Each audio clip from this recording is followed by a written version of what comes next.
Hello students, हम जानते हैं किसी भी चैप्टर को समझने के लिए उसके एक्सप्लेनेशन के साथ साथ क्वेश्चन प्रैक्टिस और डाउट क्लैरिफिकेशन भी बहुत ज़रूरी है। तो डाउट क्लैरिफिकेशन और क्वेश्चन प्रैक्टिस हम ज़्यादा यूट्यूब चैनल पर नहीं कर सकते क्योंकि हमारे पास एक लिमिटेड टाइम होता है। तो अगर आपको डाउट क्लैरिफिकेशन अपने जो कुछ भी डाउट हैं वो क्लैरिफाई करना चाहते हैं और क्वेश्चन प्रैक्टिस करना चाहते हैं, नीचे डिस्क्रिप्शन बॉक्स में एक लिंक गिवन है, उस पर जाकर आप अपनी डिटेल्स फिल कीजिए, जिससे हम आपको स्टडी मटेरियल नोट्स, हर लेक्चर के नोट्स, उसके क्वेश्चन और आपके जो कोई भी डाउट हैं उसे क्लैरिफाई कर सकें। This online classes you will feel like regular class. Thank you.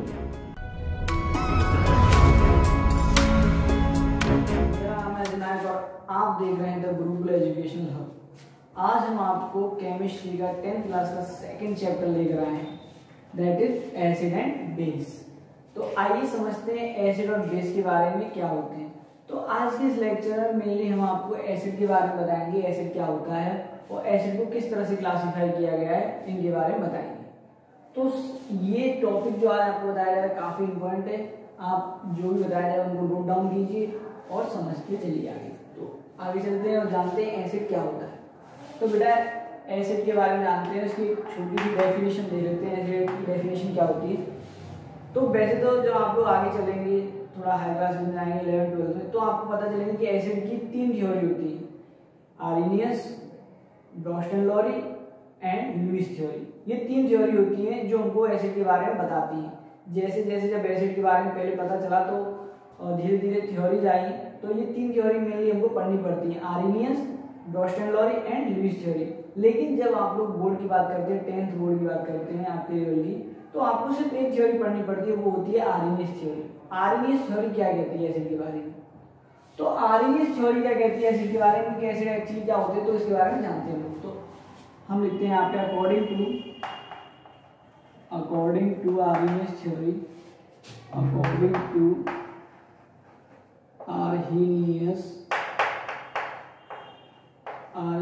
theory, according to Arrhenius theory, which substance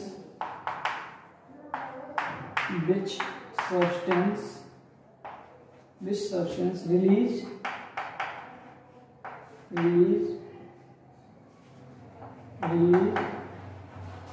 H plus ion in aqueous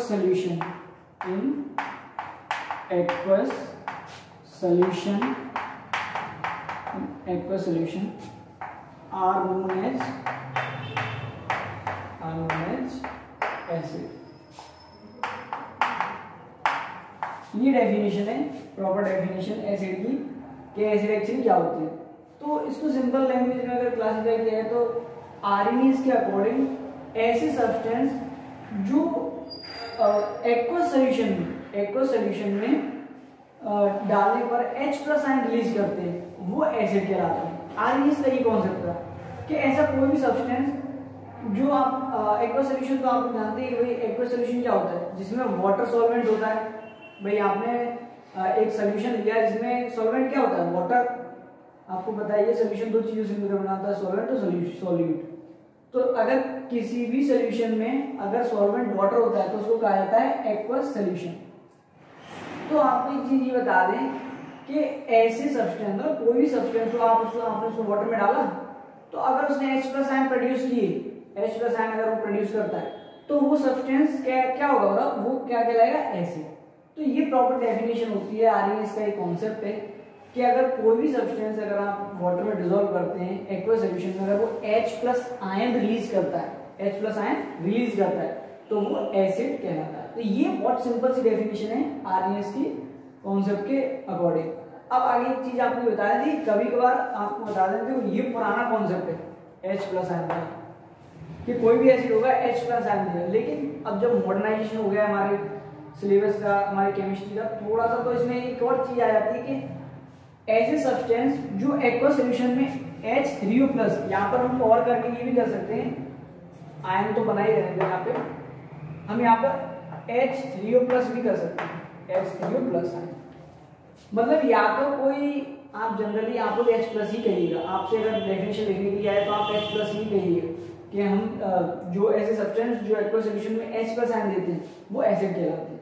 लेकिन अगर कभी कभार यही पूछ लिया जाता है कि जैसे पूछा जाए, जैसे बताओ इनमें से कौन है जो एसिड है, तो अगर गलती से H3O प्लस दे दे तो आपको ऐसे भी बोलना है कि भाई या तो H प्लस दे या फिर H3O प्लस आयन दे। अभी H3O प्लस क्या है, इसी को बोला जाता है हाइड्रोनियम आयन। H3O प्लस को बोला जाता है क्या, हाइड्रोनियम आयन, हाइड्रोनियम आयन। तो आगे जब आप 11th या 12th में पढ़ेंगे, 11th में पढ़ेंगे, तब आपको ये पता चलेगा कि हाइड्रोनियम आयन कैसे प्रोड्यूस होता है। H प्लस और हाइड्रोनियम आयन कैसे एक ही चीज होती है, दोनों एक ही चीज है। इसी का शॉर्ट रिप्रेजेंटेशन होता है H प्लस। इस बात को आपको बता दें, H3O प्लस का शॉर्ट रिप्रेजेंटेशन क्या होता है, H प्लस का शॉर्ट रिप्रेजेंटेशन करते हैं। तो आपको सिंपल लैंग्वेज में बता देना है भाई एसिड क्या होता है, ऐसे सब्सटेंस जो एक्वस सॉल्यूशन में H प्लस आयन रिलीज करते हैं वही एसिड कहलाते हैं। सिंपल सी डेफिनेशन, और कुछ करना है नहीं आपको, और इसमें कुछ नहीं। बस अब आगे चलते हैं एसिड के बारे में, एग्जांपल दे देते हैं एसिड के कुछ। जैसे कॉमन, ये बहुत कॉमन एग्जांपल है, जैसे HCl है, H2SO4 है, HNO3 है, HClO4 है। ये बहुत कॉमन एग्जांपल है एसिड के। इसका नाम क्या होता है, हाइड्रोक्लोरिक एसिड। आप नोट कर लीजिएगा, हाइड्रोक्लोरिक एसिड। इसका नाम क्या होता है, सल्फ्यूरिक एसिड, सल्फ्यूरिक एसिड। इसका नाम क्या होता है, nitric acid, that is perchloric acid. तो ये 4 एसिड लिखे हैं हमने जो काफी इंपॉर्टेंट है और काफी कॉमन होते हैं, बहुत कॉमन एग्जांपल होते हैं एसिड के। तो H प्लस आयन कैसे रिलीज करेंगे इसके बारे में आपको अभी बता देते हैं। जैसे आपने क्या किया, एग्जांपल के तौर पर बता दो H प्लस आयन कैसे रिलीज करेंगे। आपने क्या किया, HCl को वाटर में डाला, तो जब वाटर में HCl चला जाएगा तो इसको इस तरह से लिखोगे आप एक्वस। देखो इस तरह से HCl को जब आप वाटर में डाल दोगे तो आप कैसे लिखोगे HCl को, इस तरह से HCl को एक्वस। ये एक्वस क्या रिप्रेजेंट कर रहा है कि ये HCl का वाटर सॉल्यूशन है, ठीक है। तो जब आपने इसको डाला HCl में तो क्या हो जाएगा, ये H प्लस और Cl माइनस में ब्रेक हो जाएगा। ये H प्लस और Cl माइनस में क्या हो जाएगा, ब्रेक हो जाएगा। तो आप देख रहे हो, और ये भी क्या होंगे, एक्वस। ये दोनों चीजें क्या होंगी, एक्वस। तो आपको साहब यहाँ पे पता लग रहा है कि आप देखो HCl ने H प्लस आयन प्रोड्यूस किया एक्वस सॉल्यूशन में, है कि नहीं। ऐसे का H2SO4 ले लो आप लोग एक्वस, H2SO4 एक्वस ले लो आप, तो ये भी सॉल्यूशन में जाके क्या करेगा, ये 2 H है इसके बाद, ये दोनों H प्लस की फॉर्म में निकाल देगा, रिलीज कर देगा, और क्या बचेगा SO4 माइनस 2 सल्फेट, दोनों एक्वस फॉर्म में, ठीक है। तो इस तरह से क्या है, इस तरह से ये एसिड होते हैं जो एक्वस सॉल्यूशन में H प्लस आयन प्रोड्यूस करते हैं, और वही एसिड होते हैं। तो ऐसे सब्सटेंस जो एक्वस सॉल्यूशन में H प्लस आयन रिलीज करते हैं एसिड्स कहलाते हैं। अब आगे हम आपको बताते हैं कि इनका क्लासिफिकेशन कैसे किया गया है। एसिड का क्लासिफिकेशन देखते हैं। तो क्लासिफिकेशन ऑफ एसिड हेडिंग डाल लीजिए आप लोग, एसिड को कैसे क्लासिफाई किया गया, और ये काफी इंपॉर्टेंट है। एसिड्स का क्लासिफिकेशन आप ध्यान से देखिएगा, क्योंकि एसिड का क्लासिफिकेशन बड़ा इंपॉर्टेंट होता है। आप 10 से लेकर जब आगे तक जाओ तो उसमें बड़ा इंपॉर्टेंट रोल प्ले करते हैं ये इनकी classification. Weak acid, strong acid, dilute acid, और concentrated acid, organic acid, inorganic acid, ये सब ये क्लासिफाई किए गए। तो हम लोग हेडिंग डालते हैं classification of acid, classification of acid, classification of acid. तो ये क्लासिफिकेशन ऑफ एसिड देखते हैं। तो एसिड्स को बेटा मेनली 4 टाइप से क्लासिफाई किया गया है। एसिड को 4 तरह से क्लासिफाई किया गया है अलग अलग सोर्स के बेसिस पर। तो पहला जो टाइप पे क्लासिफाई करने का वो है on the basis of classification, on the basis of their source, on the basis of their source. तो सोर्स के बेसिस पर क्लासिफाई किया गया एक। तो सेकंड क्लासिफाई किया गया है इनकी बेसिस ऑफ, आप सेम टू सेम लिख सकते हैं, basis of their basicity, basicity. ये बेसिसिटी क्या होती है अभी आपको बताएंगे जब इनका क्लासिफिकेशन समझाएगा। थर्ड इनको क्लासिफाई किया गया है बेसिस ऑफ देयर कंसंट्रेशन या फिर क्या है बेसिस ऑफ स्ट्रेंथ। हम कंसंट्रेशन के भी बेसिस पे क्लास लिया, लेकिन हम एक लाइन से सीक्वेंस से लिखेंगे तो स्ट्रेंथ एक स्ट्रेंथ के बेसिस पर भी क्लासिफाई किया गया। स्ट्रेंथ के बेसिस पर कैसे क्लासिफाई किया गया बताएंगे। और फोर्थ आता है आपका कंसंट्रेशन। फोर्थ वेरिएंट कैसे क्लासिफाई किया, कंसंट्रेशन। इस तरह से एसिड्स को क्लासिफाई कर दिया गया है कि उसके सोर्स के बेसिस पर और उसकी बेसिसिटी के बेसिस पर, स्ट्रेंथ के बेसिस पर और कंसंट्रेशन के बेसिस पर एसिड इस तरह से क्लासिफाई किए गए। तो आपको एक एक करके समझते चलना है कि कैसे हम इनको क्लासिफाई किया गया। तो आगे चलते हैं और देखते हैं, पहला पॉइंट पढ़ते हैं हम लोग, इन सबको नोट डाउन कीजिएगा और इसके बारे में समझते हैं, क्लासिफिकेशन के बारे में समझते हैं। तो पहले इसके बारे में जानते हैं, बेसिस ऑफ देयर सोर्स।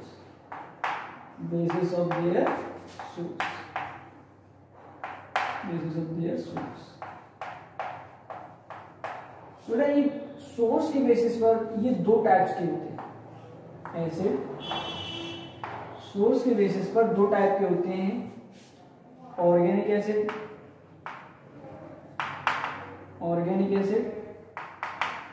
और इनऑर्गेनिक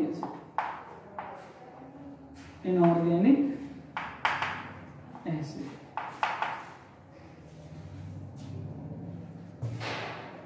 तो इस तरह से इनको सोर्स के बेसिस पर दो पार्ट में कैटेगराइज किया गया है, ऑर्गेनिक एसिड और इनऑर्गेनिक एसिड। ऑर्गेनिक एसिड क्या होते हैं, ऐसे एसिड जो लिविंग ऑर्गेनिज्म से प्राप्त होते हैं, obtain from which are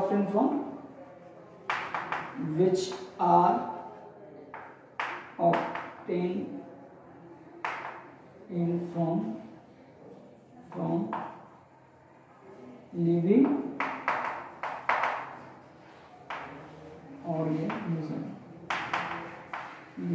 organism. तो इस तरह से ये लिविंग ऑर्गेनिज्म से बनते हैं। ये एसिड उनमें पाए जाते हैं जो लिविंग ऑर्गेनिज्म से, ऐसे एसिड जो लिविंग ऑर्गेनिज्म से हमको मिलते हैं, ऑब्टेन होते हैं, उनको हम क्या कहते हैं, ऑर्गेनिक एसिड। और इनऑर्गेनिक एसिड क्या होते हैं, which are obtain from minerals. इसके बारे में बात करते हैं, पहले इसी के बारे में डिस्कस करते हैं, ऑर्गेनिक एसिड्स के बारे में, क्योंकि ये इंपॉर्टेंट है। ऑर्गेनिक एसिड बड़े इंपॉर्टेंट होते हैं। ऑर्गेनिक एसिड्स के बारे में आपको जानना चाहिए, ऑर्गेनिक एसिड के बारे में। इनऑर्गेनिक के बारे में बात करेंगे, लेकिन ऑर्गेनिक एसिड अगर आपसे पूछता है क्या होते हैं तो आप समझ सकते हैं कि ऐसे एसिड जो कहाँ से हमें ऑब्टेन होते हैं, कहाँ से, किस सोर्स से बनते हैं बताइए, ऑर्गेनिज्म से, लिविंग ऑर्गेनिज्म से।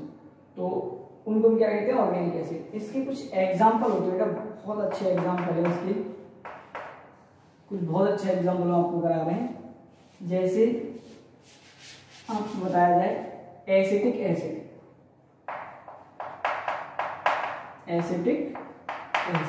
फॉर्मूला क्या होता है इसका, CH3COOH, वेरी इंपॉर्टेंट। इसका फॉर्मूला याद रखिएगा, बड़ा काम आएगा आपको, यहाँ से लेकर 12th तक बड़ा काम आएगा। 10th में तो बहुत काम की चीज यही, अभी आगे और आएगा काम। एसिटिक एसिड का formula, what is acid, formula of acetic acid CH3COOH। Second formic acid, इसका फॉर्मूला क्या होता है, HCOOH। नेक्स्ट एक और फेमस एसिड होता है ऑक्सैलिक एसिड, इसका फॉर्मूला क्या होता है, COOH का होल ट्वाइस। तो ये कुछ ऑर्गेनिक एसिड के एग्जांपल हैं जो बड़े इंपॉर्टेंट हैं, जिनको आपको जानना चाहिए और इसके बारे में मतलब आपको याद रखना है, ये काफी इंपॉर्टेंट है। ये 3 एसिड तो ऐसे हैं जिनके बारे में आपको कम से कम, एसिटिक और फॉर्मिक एसिड तो आपको काम आते ही रहेंगे, मान लीजिए हर आपके कदम पर आपको एसिटिक एसिड के फॉर्मूले की जरूरत आपको पड़ती रहेगी। तो आगे हम बात करते हैं कुछ और, कुछ ऐसे एसिड बताते हैं आपको जो लिविंग ऑर्गेनिज्म में कहाँ पाए जाते हैं, कहाँ का किस, कुछ ऐसे कॉमन एग्जांपल बताते हैं एसिड और ऑर्गेनिक एसिड की जो हमें किससे मिलते हैं।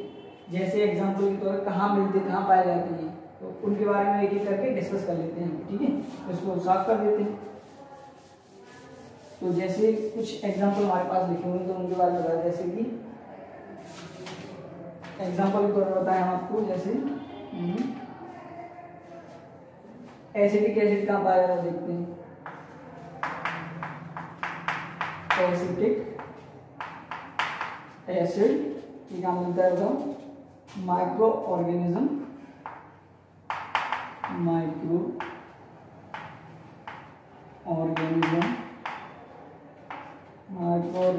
बैक्टीरिया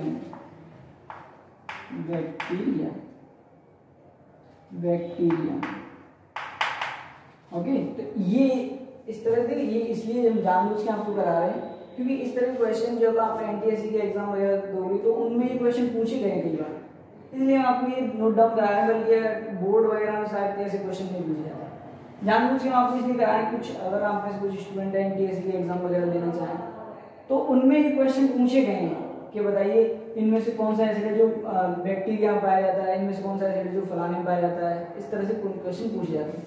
चलो नेक्स्ट क्वेश्चन, नेक्स्ट एक और एसिड बताते हैं आपको जो है सिट्रिक एसिड। सिट्रिक, और ये क्वेश्चन आप आगे चलोगे उसमें भी पता आपको पूछे जाते हैं कॉम्पिटिशन एग्जाम में। सिट्रिक एसिड पाया जाता है, आपको सबको बताया है, वो पाया जाता है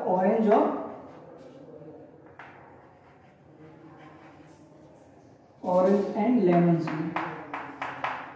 ऑरेंज एंड लेमन, आप ये तो जानते हो भाई जो नींबू में और संतरे जो होते हैं उनमें कौन सा एसिड पाया जाता है, ये सिट्रिक एसिड। ओके, नेक्स्ट आता है आपका वो है फॉर्मिक एसिड। नेक्स्ट आता है आपका फॉर्मिक एसिड, और ये पाया जाता है जो वीज होती है या फिर चींटियां होती हैं उनमें ही पाया जाता है। तो हम ये इस तरह से लिख सकते हैं, स्टिंग ऑफ बीज एंड आंट्स, इस तरह से हम लिख सकते हैं स्टिंग ऑफ बीज एंड आंट्स। उनके जो बीज होती है उनकी डंक जो होती है उनमें कौन सा एसिड पाया जाता है, फॉर्मिक एसिड। आपने नोटिस किया होगा जब आपको चींटियां कुछ या फिर बीज होती है पीली वाली वो काट लेती हैं तो जो रेड हो जाता है वो इसी एसिड की वजह से होता है, फॉर्मिक। और कई बार क्वेश्चन पूछा गया ये क्वेश्चन कई बार पूछा गया कि बताइए जो चींटी होती है उनके डंक में या फिर जो बीज होती है उनके डंक में कौन सा एसिड पाया जाता है, दैट इज फॉर्मिक एसिड। तो ये ऑर्गेनिक एसिड है। कुछ और एग्जांपल बताते हैं आपको, जैसे लैक्टिक एसिड। और लैक्टिक एसिड आपको पता ही है किसमें पाया जाता है, बताइए, कर्ड में। अब इसको बोलेंगे श्योर मिल्क, दही, इतना जानते हैं आप लोग। दही में जो खट्टा दूध होता है उसमें कह सकते हैं हम लोग, या फिर कर्ड कह सकते हैं, दही, उनमें कौन सा पाया जाता है, लैक्टिक एसिड, दैट इज। आगे चलते हैं, मैलिक एसिड है, मैलिक एसिड ये किसमें पाया जाता है, एप्पल में। ये किसमें पाया जाता है, एप्पल में। और लास्ट कौन सा है, ऑक्सैलिक एसिड। लास्ट कौन सा है, ऑक्सैलिक एसिड, जो कि टमाटर में पाया जाता है, आप जानते हैं, टोमेटोज।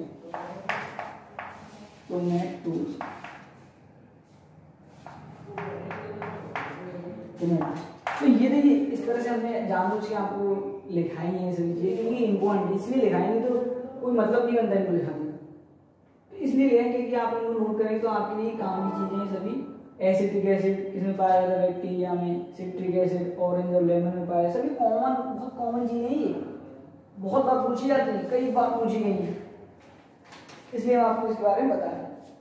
तो ये आपको ऑर्गेनिक एसिड इसलिए आपको बताए गए हैं, ये आपको लिस्ट प्रोवाइड कर हमने लिखी है यहाँ पे 4 5 6 7 एसिड है ये, तो ये इसलिए बताया कि ये इम्पोर्टेंट है आप लोगों को, इसलिए हमने आपको लिखा दिया। ओके, अब आगे चलते हैं हम लोग इनऑर्गेनिक एसिड्स की बात करते हैं। इनऑर्गेनिक एसिड्स क्या होती हैं,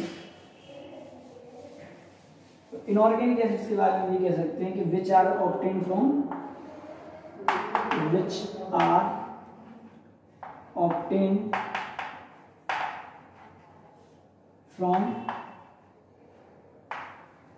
मिनरल्स।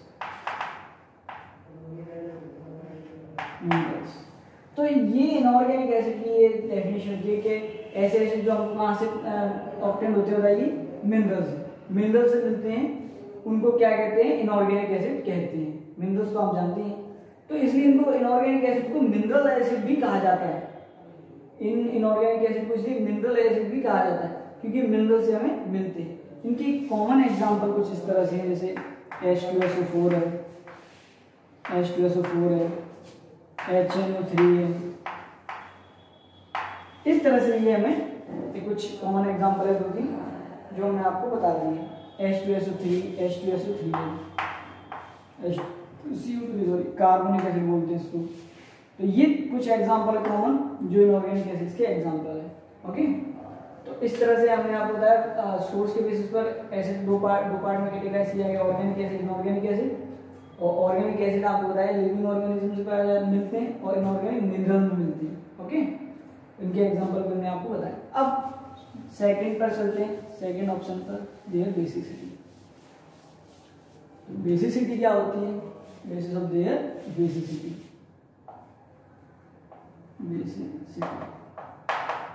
नहीं बेटा, इसकी डेफिनेशन में कुछ खास नहीं है, बस इसको डेफिनेशन जो आपको बताया जाए बस उसको समझिए ये किस तरह से क्लासिफाई। तो बेसिसिटी के बेसिस पर इनको 4 पार्ट में कैटेगराइज किया गया। ऐसे basicity, basis of their basicity के पार्ट में इनको 4 पार्ट में कैटेगराइज किया गया है। पहला है मोनोबेसिक एसिड, मोनोबेसिक। सेकंड होता है डाइबेसिक, डाइबेसिक। थर्ड होता है ट्राइबेसिक, ट्राइबेसिक। और फोर्थ होता है टेट्राबेसिक, टेट्राबेसिक। तो इस तरह से एसिड्स को उसकी बेसिसिटी के बेसिस पर 4 पार्ट में कैटेगराइज किया गया। Monobasic acid, dibasic acid, tribasic acid और टेट्राबेसिक एसिड। वेरी इंपॉर्टेंट, इनके बारे में आपको जानना चाहिए। इनके बारे में आपको जानना चाहिए कि भाई बेसिसिटी के बेसिस पर ये 4 टाइप के कैसे किस तरह से होते हैं। मोनोबेसिक एसिड कौन कौन से होते हैं, डाइबेसिक कौन से होते हैं, ट्राइबेसिक कौन से होते हैं, टेट्राबेसिक कौन कौन से होते हैं। वेरी इंपॉर्टेंट, ध्यान से आप उनको समझिए। अब देखिए समझिए कि बेसिसिटी एक्चुअली क्या होती है। अगर आपसे कोई पूछ ले कि यार ये एसिड की बेसिसिटी क्या होती है, ये बेसिसिटी होती क्या है एक्चुअली, तो इसके बारे में बताते हैं बेसिसिटी एक्चुअली होती क्या है। तो इसकी कोई प्रॉपर डेफिनेशन नहीं लिखनी है आपको, सिर्फ समझना है कि एक्चुअली क्या होती है बेसिसिटी। तो बेसिसिटी होती है बेटा किसी एसिड के द्वारा, किसी एसिड के एक मॉलिक्यूल द्वारा जितने H+ आयन रिलीज किए जाते हैं एक्वस सॉल्यूशन में, किसी एसिड के एक मॉलिक्यूल द्वारा जितने एसिड के H+ जितने आयन रिलीज किए जाते हैं वही उसकी बेसिसिटी कहलाती है उस एसिड की। एक बार प्रॉपर डेफिनेशन दोबारा सुन लीजिए, क्योंकि हमारा कॉल आ गया था इसलिए हम ध्यान से आपको नहीं बता पाए, कोई दिक्कत नहीं है।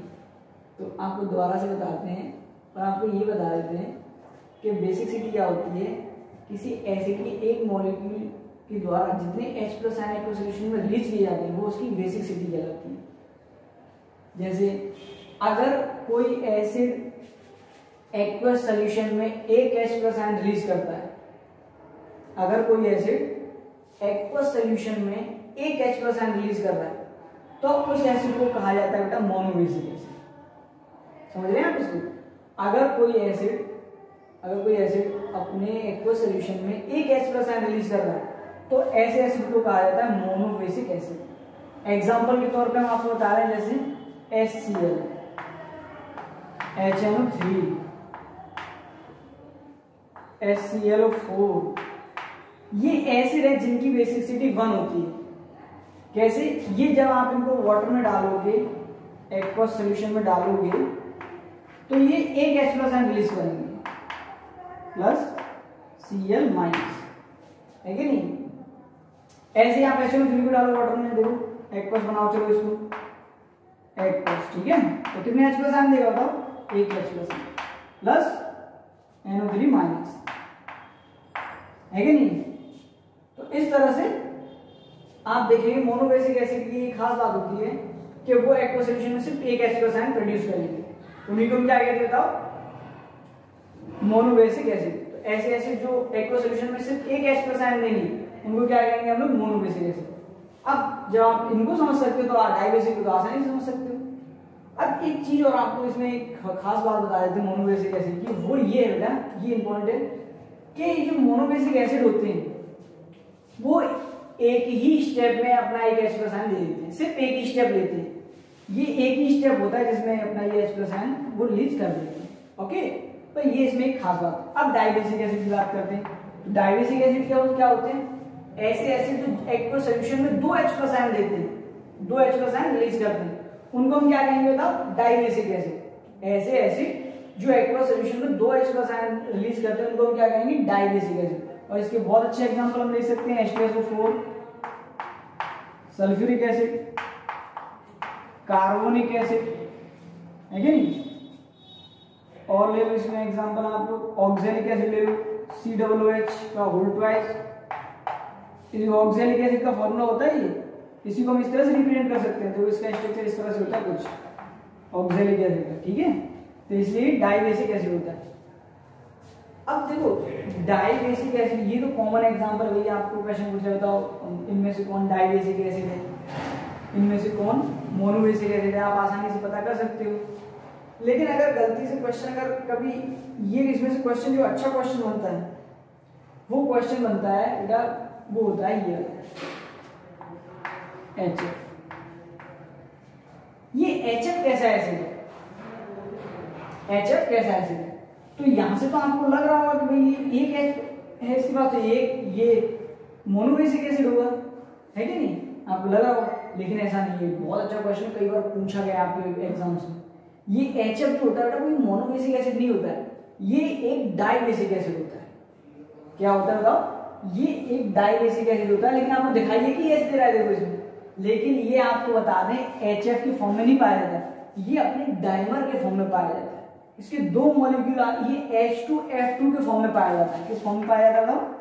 H2F2 के फॉर्म में पाया जाता है, डाइमर के फॉर्म में। इसलिए ये डाइबेसिक एसिड होता है, ना कि मोनोबेसिक एसिड। ओके, तो ये क्वेश्चन बड़ा इंपॉर्टेंट बन जाता है, इसके ऊपर काफी क्वेश्चन पूछे भी गए हैं, तो ये चीज आपको आनी चाहिए। अब आगे चलते हैं और आपको बताते हैं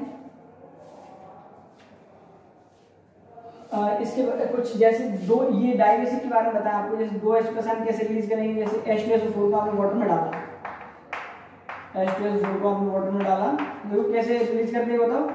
2H+ ion plus sulphate -2, okay, H+, ये भी दोनों H+, है कि नहीं? अब देखो समझिए, अब डाइबेसिक एसिड तो आप समझ ही चुके होंगे कि भाई डाइबेसिक एसिड क्या है, दो H+ आयन मिलेगा तो सॉल्यूशन होता है डाइबेसिक एसिड। अब इसमें एक खास बात बताते हैं आपको डाइबेसिक एसिड की, जो बड़ा इंपॉर्टेंट है, जो बड़ी ही इंपॉर्टेंट, वो ये बेटा कि ये जो डाइबेसिक एसिड होते हैं ना, डाइबेसिक एसिड, ये जो डाइबेसिक एसिड होते हैं, ये अपने जो दो H+ होंगे इनके पास, ये एक ही स्टेप में नहीं निकालते, दोनों H+ एक ही स्टेप में नहीं निकालेंगे, रिलीज करेंगे। ये दो स्टेप लेते हैं, दो अलग अलग स्टेप में अपने एक H+ एक उसमें निकालेंगे, दूसरा H+ दूसरे उसमें निकालेंगे स्टेप में। एक H+ पहले स्टेप में निकालेंगे, दूसरा H+ दूसरे स्टेप में निकालेंगे।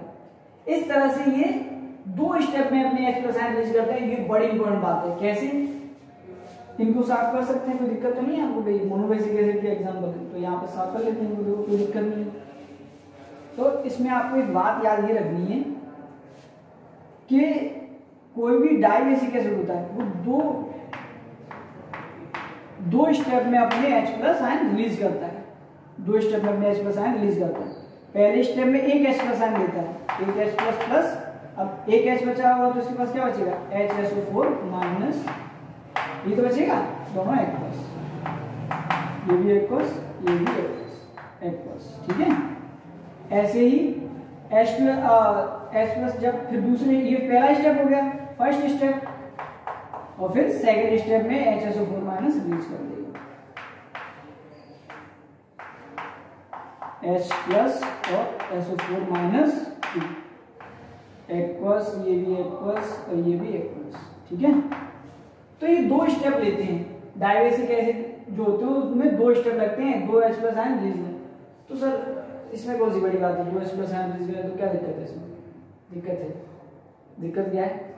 बेटा जब ये 2 H+ आयन रिलीज करते नहीं है, जब ये 2 H+ आयन रिलीज कर सकते हैं अलग अलग स्टेप में, 2 अलग अलग स्टेप में, तो बेटा इनकी स्पेशल प्रॉपर्टी ये बन जाती है कि 2 तरह के सॉल्ट बना सकते हैं।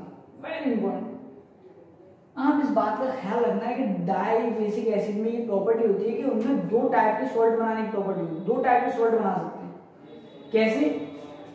जैसे एग्जांपल के तौर पे हम आपको बताएं, कुछ आप कर सकते हैं ना, कोई दिक्कत हो तो बता दें। एग्जांपल के तौर पे हम बताएं आपको, भाई नोट करते चलिएगा आप साथ में, अगर आप पढ़ रहे हैं तो नोट करते चलिए। डाई बेसिक एसिड 2 टाइप के सॉल्ट कैसे बना सकते हैं? देखिए H2SO4 की NaOH की रिएक्शन कराओ, चलो बेस एसिड बेस रिएक्शन कराओ H2SO4 के साथ। अगर बेटा आपने इसका NaOH कम लिया, 1 मोल लिया, एक ही तो मोल है, तो आप क्या यहां पर क्या बनेगा? Sodium bisulphate plus H2। Acid base reaction तो जानते हो ना आप हमारी, भाई एसिड बेस रिएक्शन तो कर लेते हैं आप लोग, अगर नहीं आती तो फिर सिखाएंगे क्या जाए।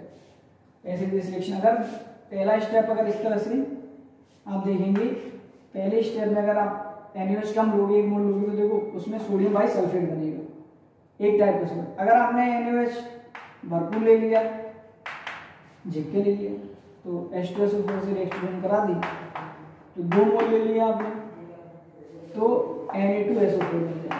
क्या बन जाएगा? Na2SO4 plus 2H2। ठीक है, तो इस कंडीशन में देखो Na2SO4 बन गया, तो ये सॉल्ट अलग है और ये सॉल्ट अलग है, 2 टाइप के सॉल्ट बन गए नहीं बनते, है कि नहीं? तो ये खास प्रॉपर्टी होती है डाई बेसिक एसिड की, वो 2 टाइप के सॉल्ट बना सकते हैं। ओके, अब बस इसमें इतना ही चलते हैं, आगे देखते हैं ट्राई बेसिक एसिड के बारे में। तो ट्राई बेसिक एसिड नॉर्मली आप जानते हैं, अब इतना समझ गए तो ट्राई बेसिक एसिड में तो कुछ नहीं, ऐसे ऐसे जो 3 H+ आयन देंगे एक सॉल्यूशन ट्राई बेसिक एसिड। इसका बताइए एक अच्छा एग्जांपल ले लेते हैं हम, H3PO4 phosphoric acid, phosphoric acid, phosphoric acid. तो ये एग्जांपल इसका है ट्राई बेसिक एसिड का, जिसमें ये और ये भी अपने बताओ इसमें कितने स्टेप लगेंगे, कितने स्टेप में निकालेगा H+? 3 स्टेप में, भाई 3 एसिड 3 स्टेप में। ऐसे ही टेट्रा बेसिक एसिड होता है, इसका एग्जांपल होता है H4SiO4, H4SiO4, ये टेट्रा बेसिक एसिड का एग्जांपल होता है। तो इसका नाम होता है सिलिसिक एसिड, सिलिसिक एसिड, ये टेट्रा बेसिक एसिड का एग्जांपल। तो आपने बेसिसिटी के बेसिस पर भी क्लासिफिकेशन देख लिया एसिड का। अब तीसरी तरफ चलते, तीसरा क्या होता है? स्ट्रेंथ के बेसिस पर भी बेटा ये 2 टाइप के होते हैं, स्ट्रेंथ के बेसिस पर भी 2 टाइप के होते हैं, स्ट्रॉन्ग एसिड और वीक एसिड।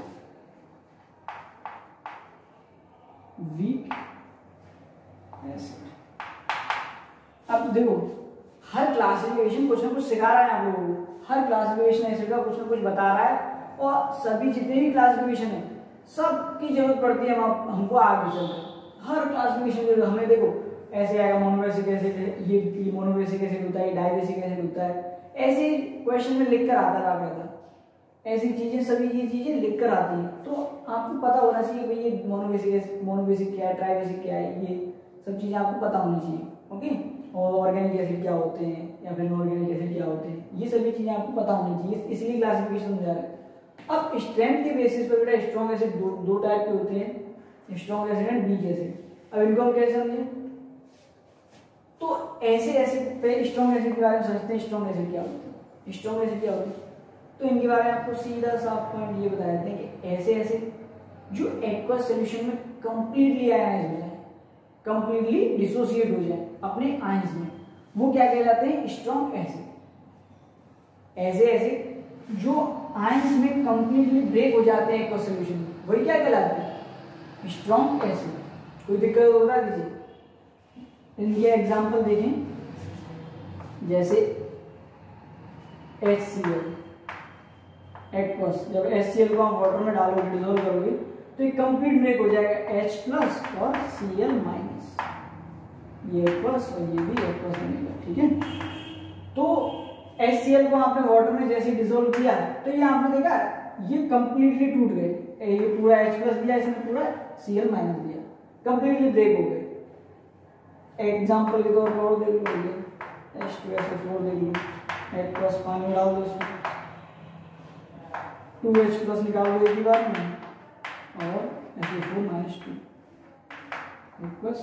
देखो इनको कोई दिक्कत ना रखो तो कोई फर्क नहीं पड़ता, ठीक है। ये तो हम दिखा रहे हैं इनकी कंडीशन क्या है, किस फॉर्म में भी, इसलिए कोई फर्क नहीं पड़ता। अब देखो, आप देख रहे हो कि H2SO4 कंप्लीटली डिसोसिएट हो गया, कंप्लीट टूट गया अपने आयंस में, H प्लस और SO4 आयंस में टूट गया। तो स्ट्रॉन्ग एसिड बेसिकली वो होते हैं जो अपने आयंस में कंप्लीटली टूट जाते हैं, उनको हम क्या कहते हैं, स्ट्रॉन्ग एसिड। और कुछ इसमें ऐसा कुछ खास नहीं। एग्जाम्पल के तौर पर हमने आपको HCl किस तरह से टूटता है, H2SO4 किस तरह से टूटता है, ये आपको बता दिया। तो कुछ स्ट्रॉन्ग एसिड आपको यही दिखा देते हैं, आपको स्ट्रॉन्ग एसिड कौन कौन से होते हैं जैसे नॉर्मली।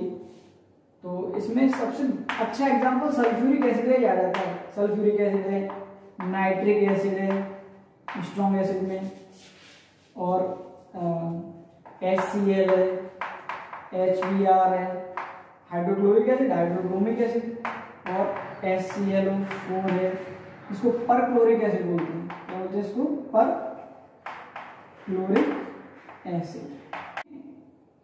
तो स्ट्रॉन्ग एसिड आप समझ गए। अब वीक एसिड की बात करते हैं। बेटा जितना स्ट्रॉन्ग एसिड इंपॉर्टेंट है ना, उससे कई गुना इंपॉर्टेंट होता है वीक एसिड। आपके बोर्ड में 100% क्वेश्चन आएगा ऑब्जेक्टिव में, बताओगे इनमें से कौन वीक एसिड है, इनमें से कौन वीक एसिड है। 100% क्वेश्चन आना तय है कि बताओ इनमें से कौन वीक एसिड का एग्जाम्पल है। तो बताते हैं वीक एसिड क्या होता है। तो वीक एसिड का भैया स्ट्रॉन्ग समझ गए, तो वीक एसिड में क्या दिक्कत है। वीक एसिड क्या होता है भाई, जो ये तो कंप्लीटली आयनाइज हो जाते हैं अपने आयंस में, ये कंप्लीटली ब्रेक नहीं होते, बस फर्क क्या है। तो ऐसे एसिड इनमें आप कैसे बताओगे कि ऐसे एसिड डिफाइन कीजिए, ऐसे एसिड जो अपने आयंस में कंप्लीटली ब्रेक नहीं होते हैं या फिर कंप्लीटली डिसोसिएट नहीं होते हैं एक्वा सॉल्यूशन में, वो क्या कहलाते हैं, बताओ वीक एसिड। ऐसे एसिड जो अपने आयंस में कंप्लीटली ब्रेक नहीं होते उनको हम क्या कहते हैं, बताओ वीक एसिड, कंप्लीटली ब्रेक नहीं होते। ओके, एग्जाम्पल के तौर पे इसके बहुत अच्छे एग्जाम्पल देख लेते हैं पहले, उसके बाद बात करते हैं। एग्जाम्पल देखते हैं सबसे पहले CH3COOH acidic acid, weak acid का एग्जाम्पल होता है। ओके, आगे नेक्स्ट फॉर्मिक एसिड एक वीक एसिड का एग्जाम्पल होता है। ओके, नेक्स्ट H2CO3 एक वीक एसिड का एग्जाम्पल होता है। H2SO3 एक वीक एसिड का एग्जाम्पल होता है। देखो इसमें और इसमें फर्क है दोनों में। ये सल्फ्यूरिक एसिड होता है, स्ट्रॉन्ग होता है, इसका नाम सल्फ्यूरस होता है, सल्फ्यूरस, इसका नाम क्या होता है, सल्फ्यूरस एसिड, जो कि एक वीक एसिड का एग्जाम्पल होता है। एक होता है HCN, ये बड़ा क्वेश्चन पूछा जाता है, ये वाला HCN hydrocyanic acid, hydrocyanic acid, ये बड़ा इंपॉर्टेंट क्वेश्चन पूछा जाता है, कई बार क्वेश्चन पूछा गया बोर्ड में। बताओ कि इनमें से कौन स्ट्रॉन्ग वीक एसिड है। जैसे एग्जांपल क्वेश्चन पूछा, इनमें से कौन, इनमें से following which are weak acid, तो इनमें एग्जांपल दे रखे थे कुछ इस तरह, H2SO4, HCl, A part, A B part, C part में दे रखा था HNO3, और लास्ट पार्ट में दे रखा था HCN। तो किस पर टिक करते वीक एसिड अगर पूछता आपसे तो HCN। ओके, तो तीनों एग्जांपल स्ट्रॉन्ग एसिड के होते हैं। ये हमने आपको कुछ एग्जांपल होता है, एक और एग्जांपल बता दें, ये भी क्वेश्चन पूछा गया कई बार, इसलिए चलो भूल जाते हैं क्या लिखते हैं, H2S हाइड्रोजन सल्फाइड, ये भी वीक एसिड का एग्जांपल, ये भी पूछा गया हाइड्रोजन सल्फाइड के बारे में कि ये किस तरह के एसिड का एग्जांपल होता है, तो ये भी एक वीक एसिड का एग्जांपल होता है। ओके, तो इस तरह से हमने स्ट्रॉन्ग एसिड और वीक एसिड को क्लासिफाई किया गया। टूटते कैसे, डिसोसिएट कुछ इस तरह से होते हैं, जैसे अगर इनको अगर साफ कर दें तो इस तरह से आप देखेंगे कि वीक एसिड को अगर वाटर में डालोगे ना बेटा, आप CH3COOH को आपने वाटर में डाल दिया, एक्वस कर दिया, एक्वस में डाल दिया, पानी में डिजोल्व कर दिया इसको, तो आप ये देखेंगे CH3COOH प्लस, CW माइनस और H प्लस।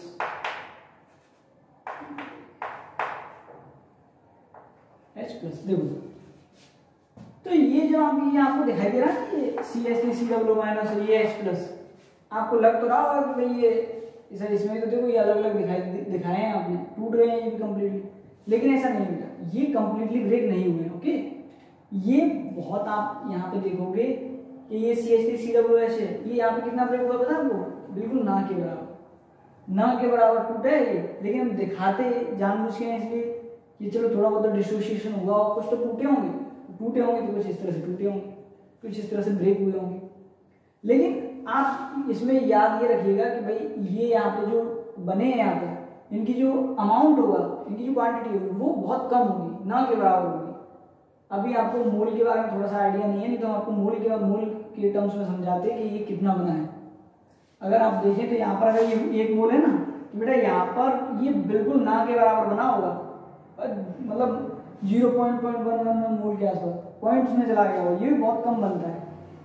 तो अभी फिलहाल इसके बारे में समझिए, बस इतना समझ लीजिए कि भाई वीक एसिड इस तरह से डिसोसिएट होता है, ठीक है, और आपको ज़्यादा जानने की कोई ज़रूरत नहीं है। चलो आगे चलते हैं और आगे देखते हैं। जैसे स्ट्रॉन्ग ये बता दिया हमने आपको, अब आगे चलते हैं उसके नेक्स्ट सोर्स के आगे ऊपर। नेक्स्ट सोर्स क्या था बताओ? Concentration, on the basis of their concentration.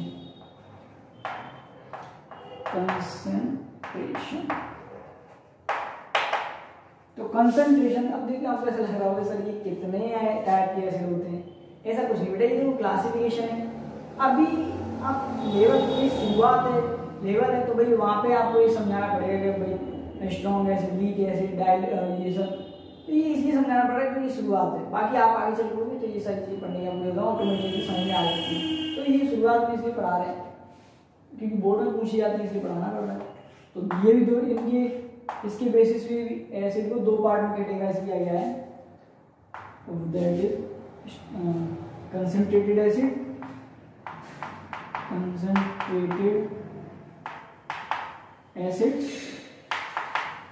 और डाइल्यूट एसिड। डाइल्यूट थोड़ा सा पॉइंट लिख देते तो भी आपको काम आएगा।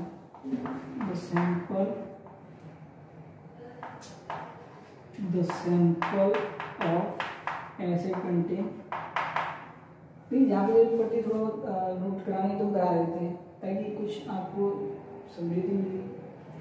The sample of acid contain a small amount of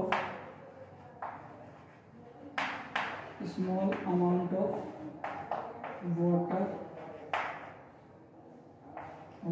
or no water।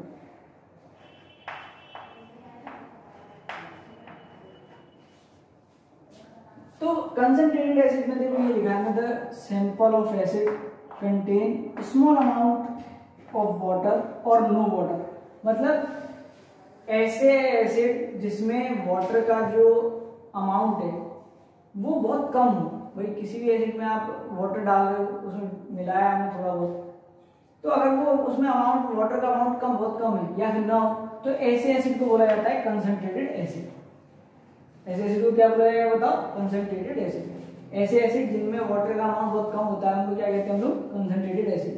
और ऐसे एसिड जिसमें लार्ज अमाउंट ऑफ वाटर होता है, लार्ज अमाउंट ऑफ वाटर होता है, लार्ज अमाउंट ऑफ वाटर, तो ऐसे एसिड को हम क्या कहेंगे बताओ? Dilute acid. भाई किसी भी एसिड में आपने वाटर डाल दिया काफी अच्छा खासा, तो उसमें एसिड कम रहेगा, वाटर बहुत ज्यादा वाटर डाल दिया हमने, तो कैसा हो जाएगा? वो डाइल्यूट हो जाएगा, बहुत पतला हो जाएगा। डाइल्यूट का मतलब होता है पतला, आपको पता ही होगा। तो इस तरह से इनको भी क्लासिफाई किया गया है basis of their concentration, acid को डाइल्यूट और कंसंट्रेटेड एसिड, ठीक है।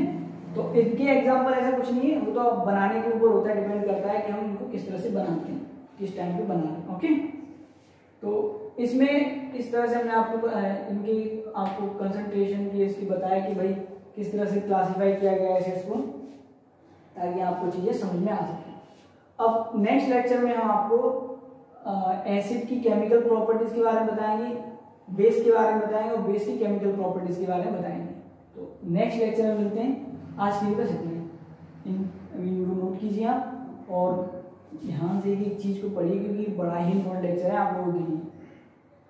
आप लोगों के लिए जितना भी आज बताया ये काफ़ी इम्पोर्टेंट है, ये सारी चीज़ आगे के लिए, अभी फिलहाल के लिए बहुत इम्पोर्टेंट है। तो एक एक चीज़ को नोट डाउन कीजिए, समझिए। अगर आपके पास बुक है तो उसमें देखिए क्या क्या पॉइंट्स लिखा है हमने, जो समझाया गया है इस तरह से है कि नहीं उसमें। तो इस तरह से आप चीज़ों को पढ़िए, और क्योंकि आपके बोर्ड्स हैं उनमें आपको हेल्प मिलेगी काफ़ी।